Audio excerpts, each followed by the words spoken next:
In this lesson, we're going to go over the variety of things that can sneak into our water supply and how they can be potentially affecting our health and well-being. Ensuring the water you drink is clean and safe is more important than ever these days. So in this lesson, we're going to go over what are the variety of things that could be sneaking into our water supply, potentially affecting our health and well-being. The type of contaminants in your water supply depends on your water source. So whether it's tap water, tank water, bore or well water, or bottled water, they all have their own set of concerns. So let's start with tap water.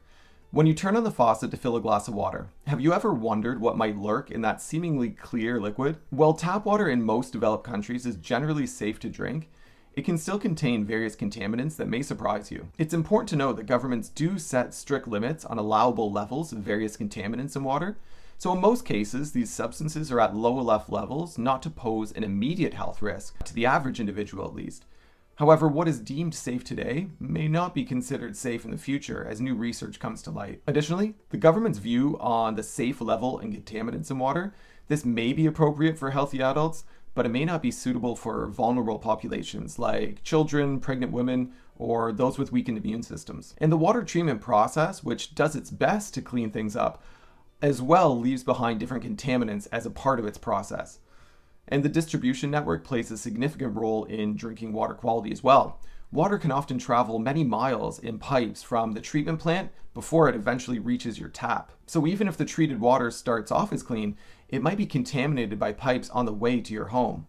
So for example, PVC pipes in the water distribution network, these can leach platelets and BPA, and old homes can sometimes have copper or lead pipes, which can be problematic too. I recommend staying on the safe side, being aware of the contaminants in your water supply and ensuring that the water that you drink is as clean and safe as possible. There are a whole host of contaminants that have been found in tap water, which you can see on the screen and below. Things like heavy metals, VOCs, chlorine and aluminum, to bacteria and other microorganisms.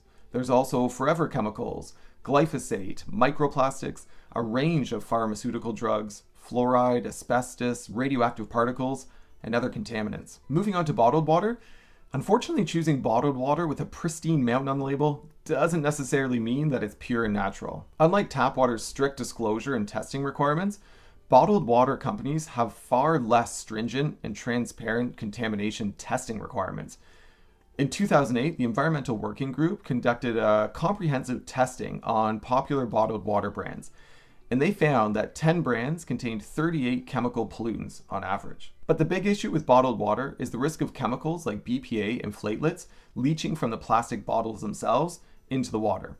And this happens all the time and is sped up when they're stored in warehouses and in high heat conditions, which they often are for months at a time. One study discovered that bottled water can contain thousands of nanoplastics, which are small enough to actually invade individual cells and the tissues in our organs, potentially carrying endocrine disrupting chemicals like bisphenols and platelets. Another study found that 93% of bottled water brands had microplastic contamination. And there's also the environmental impact. In 2021, 583 billion plastic bottles were produced. And this contributes to our pollution issues in landfills and in the oceans. Greenhouse gases, they're pretty energy intensive to create.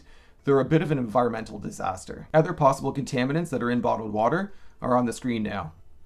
To avoid these risks, I highly recommend you use a high quality water filter for your tap water and store it in glass or stainless steel containers. But if that's really not possible, then you can consider using bottled water at a distant second best option. This is because many companies have very little transparency over the source of their water.